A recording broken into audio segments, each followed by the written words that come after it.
안녕하십니까. 주식 클래스 하창무입니다. 지금 이 비트코인의 가격이 2만 달러가 떨어지고 지난주 증시가 이제 상당히 폭락을 했었는데 나스닥이 한 3% 이상 급락을 했죠. 그래서 오늘 이 시간에는 주간 증시에서는 과연 또 다음 주 장을 준비하는 장세에서 어떤 그림이 좋을지 좀 살펴보는 시간을 갖도록 하겠습니다. 좀 보면요. 지금 내용을 좀 볼까요? 어, 일단 가장 많이 신경 쓰이는 게 이제 아마 달러 급등일 겁니다. 우리나라 원화 가치가 많이 올라간 부분이 과연 이게 이제 다음 주에 어떤 증시를 그림을 같이 좀 중요할 것 같고요. 또 하나가 이제 우리가 주식을 하지만은 이 험한 차트 지금 한때 6만 달러까지 갔던 비트코인의 가격이 어느새 2만 달러까지 이탈을 했습니다. 지금 약간 어느 정도 이거 월봉입니다. 예, 월봉인데 코로나 이전 수치가 대략 한 12,000달러였으니까 뭐 12,000달러까지 올라갔던 12,000달러 정도에서 출발했던 비트코인의 가격이 한때 뭐 6만 달러까지 갔다가 돌파했었죠. 6만 8천 달러까지 갔다가 우리 돈으로 치면 한 8천만 원 됩니까? 이 정도까지 갔다가 좀 떨어지면서 또 많은 좀 우려가 있습니다. 우려가 있고 그러다 보니까 야 이거 비트코인의 가격이 또 비트코인 하나만 끝나는 게 아니라 주식시장까지 영향을 미칠 수 있지 않을까 그런 우려가 좀 생길 수가 있는데 이러한 부분을 좀 다뤄보도록 하겠고요. 최근에 이제 미국이 지난주에 금리를 올렸죠. 금리를 올리면서 어느 정도 약간 우리가 말하는 자이언트 스텝입니다. 그래서 이 10년물 국채 금리 같은 경우가 3.3% 솟았다가 또 어느 정도 좀 약세를 좀 보이고 있습니다. 그러다 보니까 참 이제 주변 변수들은 좀 나을 것 같은데 그렇지 않은 변수도 좀 있어요. 그래서 미국의 10년물 국채 금리가 그래도 또 어느 정도 약간 꺾이는 모습을 보여줬습니다. 지금 화면으로 보게 되면 화면이 좀 작나요? 그래프를 좀 보게 되면 여러분들 좋아하는 그래프인데요. 일봉으로 볼까요? 한 여기 보시면은 뭐 화면도 좀 보입니다만은 한 3.34달러까지 뭐가 이렇게 많이 뜹니까? 그쵸? 3.35까지 갔다가 지금 약간 3일 연속 꺾이는 모습을 보여줬어요.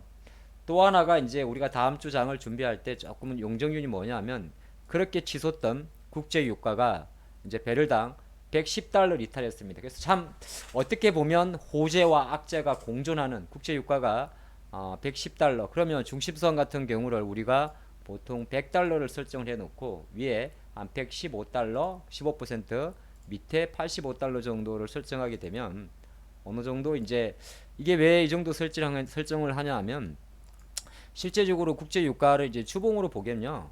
한 85달러 정도가 자기 궤도였고 요거를 넘어선 가격 자체가 우리가 뭐라고 이야기합니까? 우크라이나 이슈잖아요. 그러니까 러시아 우크라이나 이슈가 발병하면서 슈팅난 가격 자체가 어떻게 보게 되면 대략 85달러 이상이기 때문에 제가 일본 기준으로도 이게 보면 이제 한 85달러 이상은 어느 정도 러시아 우크라이나 이슈가 만들어낸 이슈이기 때문에 그래서 그 선 자체를 우리가 일본 기준으로 대략 어느 정도 85달러 잡은 겁니다. 그래서 100달러 일단 저는 그렇게 세팅을 해봤습니다. 100달러 그다음 위로 15% 115달러 또 밑으로 15달러 정도 하니까 어쨌든 간에 지금 많은 악재가 있습니다만은 그래도 국제 유가가 이렇게 상당 부분 급락한 부분 물론 급락 이유는 여러 가지가 있겠죠. 하지만 급락한 부분이 과연 어떤 증시에 영향을 미칠지 살펴보도록 하겠습니다. 자, 지금부터 이제 다시 한번 이번 주 주간 효과가 과연 비트코인의 가격이 2만 달러 이탈했다. 요 내용 좀 잠깐 보겠고. 제가 팔이 지금 근육이 원래 많은데 오늘 근육이 없어 보이네요. 자, 요렇게 좀 해보겠고, 조금만 더 키울까요? 조금만 더 키워보겠습니다. 여러분들이 그래도, 안 크네. 예, 조금만 더 키워볼까요? 네. 자, 그리고 원화 환율이 이제 1,300원대 이슈가 또 다음 주에 큰 이슈가 될 것 같고 어쨌든 국제 유가가 110달러 밑으로 떨어졌습니다. 자, 요 내용이 다음 주 어떤 영향을 미칠지 한번 살펴보겠습니다. 첫 번째 하나씩 볼 거는요. 아까 살펴본 대로 바로 비트코인의 가격인데 자, 비트코인 같은 경우는 하나의 대표적인 우리가 위험 자산 이야기합니다. 위험 자산. 그러니까 지금 이 그림 자체가 물론 저는 비트코인의 분석 전문가는 아닙니다. 하지만 이제 주시장 관점에서는 왜 떨어졌는지는 어느 정도 알 수가 있죠. 그래서 우리가 비트코인이 떨어진 이유는 뭐냐 하면 이런 게 있습니다. 비트코인은 하나의 가상화폐라고 이야기하죠. 가상화폐입니다. 가상화폐. 비트코인이 왜 그럼 21년도에 급등했느냐? 이게 중요하죠. 왜 급등했느냐? 그 가장 큰 이유는 뭐지 아시지만 인플레이션 때문입니다. 인플레이션 여기서 어떤 생각을 하냐면 우리나라 2020년에 우리나라 포함해서 전 세계적은 코로나를 극복하기 위해서 돈을 풀게 되죠. 돈을 풀었단 말은 쉽게 말해서 시장에 유동성이 넘친다 그럽니다. 유동성이 넘친다. 이 말은 조금 더 쉽게 말하면 돈의 가치가 떨어들 다운되는 거죠. 돈의 가치가 떨어다 보니까 어느 정도 시장은 돈의 가치를 상쇄하기 위해서 뭐 실물 자산이라든지 뭐 부동산이라든지 아니면은 경매 미술품이라든지 아니면은 가상화폐 쪽으로 가상자산 쪽으로 엄청난 유동성을 집어넣었던 거죠. 근데 지금 어떤 상황입니까? 자, 비트코인이 왜 떨어질까? 이 생각해 보면 지금 어떤 상황이냐면 지금 아시겠지만은 지금은 돈의 가치를 다시 가치 있게 하는 겁니다. 이걸 우리가 뭐라고 이야기를 합니까? 금리 인상이요, 긴축이라고 이야기를 합니다. 그러니까 물가를 잡기 위해서 다시 돈의 가치가 넘쳐가지고 오히려 돈의 가치가 떨어진 거를 금리를 올림으로써 돈의 가치를 키우는 거죠. 이것을 우리는 쉽게 말해서 금리 인상과 긴축이라고 그럽니다. 그렇게 되게 되면 또 한편으로 이 긴축이란 단어가 실제적으로 돈을 쥐는 거니까 한편으로는 막대한 인플레이션을 통해 가지고 돈을 풀면서 버블 아닌 버블을 만들어내면서 만들어낸 그 유동성이 만들어낸 돈의 가치, 그 돈의 어떻게 보면 실물 자산이 아닌 하나의 돈의 가치를 대체할 수 있는 자산으로 몰렸던 가상화폐가 급락을 하는 거죠. 그럼 앞으로 과연 비트코인은 어떻게 될까요? 일단은 우리가 전망을 할 수는 없습니다만은 어느 정도 충분히 비트코인의 급락은 바로 주식시장의 급락을 의미하는 거고, 근데 여기는 사실 하나하면 끝나지 않아요. 첫 번째는 비트코인 관련해서 뭐 예를 들어서 뭐 엔비디아 같은 기업들의 주가가 상당히 안 좋겠죠. 두 번째는 많은 헤지 펀드들이 또 헤지 펀드 안 좋은 경우 헤지 펀드들이 아마 악성 도미노 물량이 나올 수가 있습니다. 뭐죠? 하나만 산 게 아니라 주식도 사겠지만은 또 이거의 손실을 만회하기 위해서 이 손실을 만회하기 위해서 만회란 말은 좀 그런데 어느 정도 이제 여기서 뱅크런이 발생을 하는 겁니다. 인출 상태죠. 이런 걸 만회하기 위해서 멀쩡하게 주식을 팔 수도 있습니다.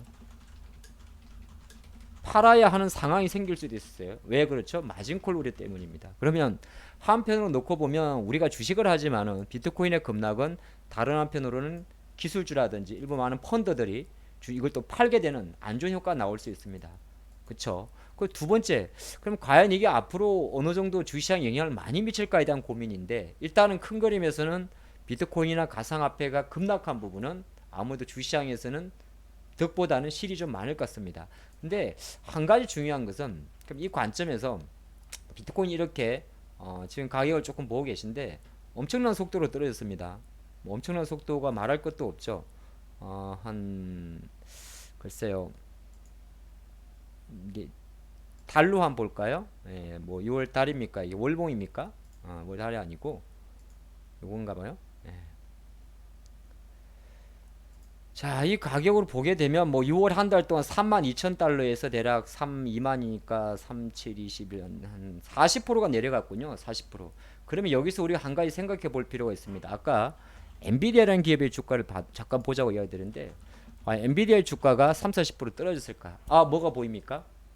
이제 안 떨어집니다. 저는 그래서 어떤 생각을 했냐면 비트코인의 급락 자체가 지금 주식시장에 엄청난 영향을 미치고 있습니다만은 단순히 현 수준에서 엔비디아 같은 경우의 주가에 뭐 비트코인에 동조되는 급락을 가져올 것 같지는 않습니다. 한국 주식에서 물론 가상화폐 관련주에 약세 나오겠지만은 전체적으로 그렇게 많이 연결될 것 같지 않다. 그래서 비트코인의 급락 자체가 시장의 악재는 맞긴 맞습니다만은 어느 정도 그 악재를 뭐 계속 이어갈 것 같지는 않다. 하지만 우리가 일정 펀드들이 어느 정도 이것 때문에 주식을 팔 수밖에 없지 않겠느냐. 요거는 좀 잡아가는 게 좋을 것 같고요. 자, 두 번째는 보면 환율 이야기인데, 자, 환율이 이렇게 계속적으로 원화가 약세하다 보면 환율이 원화가 튄 데는 아시겠지만은 미국의 달러가 강하기 때문이죠. 우리나라 원화가 지금 이렇게 올라가는 데는 미국의 돈의 가치, 왜 우리가 달러 기준으로 보고 있습니다. 그러면 거꾸로 봤을 때 미국의 달러화는 왜 자꾸 강할까 생각해 볼 수 있습니다. 미국의 달러가 이렇게 강한 흐름을 보인다. 달러가 이렇게 DXY라고 이야기하는데요. 강하다는 것은 누군가가 약하다는 거죠. 그 누군가에 가장 큰 영향을 미친 게 바로 유로화입니다. 유로화. 보통 우리가 유럽 돈이라고 이야기하는데 유로화 같은 경우가 지금 어떻게 그림으로 가냐 하면 유로화가 1998년에 나왔는데요. 유로존이 통합을 했죠. 가장 거시는 부분은 1유로당 1달러가 깨지냐 여부입니다. 근데 생각보다 잘 깨지진 않아요. 유로는 이렇게 생겼습니다. 1유로당 1달러가 깨지느냐. 지금 유로화가 다시 1.046. 근데 만약에 하나 정말 유로 쪽에서 이게 원 패러티가 깨지게 되면 생각보다 유로 쪽 이슈가 글로벌 정신에 부담을 줄 수 있습니다. 이건 우리가 체크해야 될 포인트예요. 여러분들 그 어디에서 들을 수 없는 방송을 지금 함께하고 계신데 들을 수는 있겠죠. 하지만 이제 저는 이 시간을 통해 가지고 여러분들한테 이 이야기를 드리는 건데 유로화가 보면 여기 1998년 정도에 유로화가 출범을 했죠. 그 이전인가요? 차트를 보니까 좀 그 정도로 기억이 나는데 그럼 그동안은 계속 1유로를 깨지 않았습니다. 잠깐 깬 적이 있어요. 이때 2000년 초반에. 이때 같은 경우는 초반이었기 때문에 오늘은 제가 갑자기 기억은 안 납니다만 이때는 잠깐 깨졌었고 이게 우리나라 닷컴 열풍 돌아올 때인데 자 그런 관점에서 최근 20년 동안 단 한 번도 1대1 유로를 깬 적이 없습니다. 여러분들 지금 화면에 보다시피 1대1 유로는 깨진 적이 없어요. 그 수많은 시간 동안에 그러니까 어쨌든 간에 유로화가 앞으로 1대1 유로가 깨지는지 이거 좀 중요한 포인트입니다. 저는 글쎄요 잘 깨질 것 같지 않습니다. 그 이유는 뭐냐 하면 지금 영국의 파운드 같은 경우도 급락을 하다가 어느 정도 지금 약간 반등 아직은 불안합니다만은 파운드 같은 경우가 올립니다. 근데 왜 그러냐면 유럽 쪽도 지금 물가 때문에 긴축을 빠르게 하고 있기 때문이죠. 여기에 가장 결정적으로 유로화에 영향을 미치는 게 바로 ECB 통화정책회의인데 아마 7월달 정도에는 ECB도 금리를 인상한다고 합니다. 물론 유로존 경기가 러시아 우크라이나 이슈 때문에 상당히 안 좋죠. 하지만 어느 정도 ECB의 이런 의지는 또 유로화가 밑으로 쭉쭉 내려가는 걸 좀 잡아줄 수 있기 때문에 우리가 조심은 합니다만은 지금 당장 유로화 1유로 대 1달러의 이 공식 패러티가 깨질 것 같지는 않다. 근데 만약에 나중에 1유로당 1달러가 깨지게 되면 좀 어렵습니다. 자, 여기에 또 하나 영향을 미치는 게 바로 엔화인데요. 조금 긍정적인 이야기는 엔화가 135엔까지 치고 가다가 지난주에 지금 약간 101엔 정도가 꺾였습니다. 일본은 어차피 아시겠지만은 계속적으로 제로 금리를 유지합니다. 그래서 다른 한편으로는 일본 같은 경우는 엔화 흐름을 좀 보게 되면 계속 지금 약세입니다. 130엔까지 넘어버렸죠. 이미 이제 어떻게 보게 되면 2000년대 들어버려서 가장 약한 약세를 보이고 있는데 일본은 통상적으로 엔저 정책을 펼치고 됩니다. 엔저 정책을 펼치기 때문에 이 엔화의 약세 자체가 상당히 거슬리는 분위기긴 합니다. 엔화가 약하면 한국 경제 입장에서는 좋은 겁니까? 나쁜 겁니까? 조금 나쁜 거죠. 그래서 우리가 환율을 보는 관점에서는 어떤 걸 봐야 되냐면 우리나라 원화가 올라가나 안 올라가나 되게 중요하겠습니다만은 항상 상대통화입니다. 그래서 오늘의 팁은 두 가지인데요. 첫 번째는 유로화를 가끔 봐라. 유로화가 만약에 계속 약세로 간다. 이게 떨어지면 약세예요. 유로화가 약세로 가게 되면 달러가 강하겠구나. 달러 강하면 우리나라 원화가 약하겠구나. 그러면 외국인이 주식을 팔겠구나. 이렇게 생각하시면 좋을 것 같습니다. 또 한편 또 하나의 팁은 그런 관점에서 가끔 엔화도 봅니다. 엔화가 계속 올라가게 되면 이란 자 이런 그림을 보여줄 것 같습니다. 자, 세 번째인데요. 세 번째가 어쨌든 국제 유가가 110달러 밑으로 떨어진 겁니다. 이게 이제 6월 20일자 다음 주를 바라보는 중요 바로미터 될 것 같은데 자 유가가 떨어지는 건 여러 가지 이유가 있을 겁니다. 뭐 예를 들어서 지금 경기가 지금 떨어지는 거는 어떻게 보게 되면 수요가 부진할 것 같다. 그러니까 지금 가장 큰 이유가 미국이 금리를 빨리 올리다 보니까 오히려 시장에서는 S공포가 들어오는 겁니다. 스태그플레이션. 그래서 어떻게 보게 되면 수요가 바탕이 되지 않지 않겠느냐. 이 디맨드 요인에 대한 이슈입니다. 수요가 받침되지 않는다면 가격은 수요와 공급 곡선에서 스플라이 곡선이 있고 디맨드 곡선이 있는데 수요가 감소하게 되면 밑으로 떨어지게 되면 이 오캡 타겟 프라이스는 밑으로 떨어지게 됩니다. 이게 경제학에서 말하는 수요와 가격의 기본 원칙인데요. 어쨌든 수요가 감소를 한다면 오히려 경제는 나빠지는데 결과론적으로는 국제 유가가 떨어지게 되면 시장에서 가장 큰 이슈였던 원자재 가격의 하락세를 좀 가져올 수가 있습니다. 요거는 좋은 겁니다. 자, 이런 관점에서 미국은 지난주 어떻게 보면 신저가로 마감을 했습니다. 다우는 300포인트를 이탈했고 나스닥은 11,000포인트를 이탈했습니다. 많이 이탈한 상태에서 다음 주는 이제 월요일은 미국 증시가 마감을 하지 않고요. 자, 나스닥은 어쨌든 4거래일 동안 하락세를 조금 멈추는 모습이었고 다우도 마찬가지였습니다. 과연 이 그림이 어느 정도 저는 어느 정도 이렇게 좀 보고 있어요. 그래도 5일선의 이격을 좁히는 과정이 좀 전개되지 않겠느냐. 비트코인이 비록 많이 급락을 했지만은 아까 일정 부분 봤습니다. 자, 엔비디아 이런 기업들의 주가가 어느 정도 하방 경지를 보일 수 있지 않겠느냐. 애플 이런 기업들의 주가가 어느 정도 하방 경지를 보일 수 있겠느냐. 아까 다우가 밤새 많이 떨어지고 못 간 거는 에너지주가 하락했기 때문이죠. 국제유가 떨어지니까. 근데 에너지주가 떨어지는 거하고 우리하고는 크게 글로벌 증시에서는 상관이 없습니다. 에너지주가 떨어졌단 말은 오히려 거꾸로 놓게 보면 그렇죠. 인플레이션에 대한 부담감을 조금 내려갈 수 있습니다. 자, 다음 주 일정을 한번 살펴보면 다음 주 일정 같은 경우는 이게 아닌데요. 사실 상당히 산만한 조용한 한 주를 보내게 될 겁니다. 제가 요거는 따로 뭐 옮겨 드릴 수 있겠습니다만은 다음 주 일정을 한번 봤더니 그렇게 뭐 중요한 일정은 많이 없어요. 아시겠지만 중국이 금리 내릴 수 있는 가능성을 조금 놓고 있는데 뭐 내린다 하는데 우리랑 크게 상관은 없습니다. 중국 증시만 좋겠죠. 그러나 한국의 수출입 지표가 발표될 건데 보시겠지만 수출의 증가액보다 수입의 증가폭이 워낙 크기 때문에 무역 수지는 마이너스 적자가 나올 확률이 높습니다. 요거는 워낙 약세 요인입니다. 그리고 나면 이제 열심히 연설을 하시겠죠. 이런 게 좀 있고 그리고 목요일 정도 가더라도 특별한 이슈가 별로 없습니다. 금요일까지. 다음 주는 주요 일정 자체가 거의 없어요. 아마 이제 다음 일주일 내내 조금 전에 살펴봤던 이제 국제 유가의 향방, 비트코인의 향방, 환율의 향방이 장을 또 좌지우지하지 않을까 그렇게 볼 수 같고 그래서 제가 일정으로 적어봐도 이런 거 특별한 게 없습니다. 다음 주 가볍게 걸리시면 될 것 같고 국내 이슈에서는 화요일 정도에 다시 누리호 2차 발사가 좀 예정되어 있는 게 있고요. 삼성전자 DX 부분에 대한 글로벌 전략 회의가 있습니다. 여기 아이디어는 뭐냐 하면 바로 DX는 스마트폰, 텔레비전, 가전의 토탈 사업부를 말하는데 맨 마지막에 의료기기 순수라고 적혀 있습니다.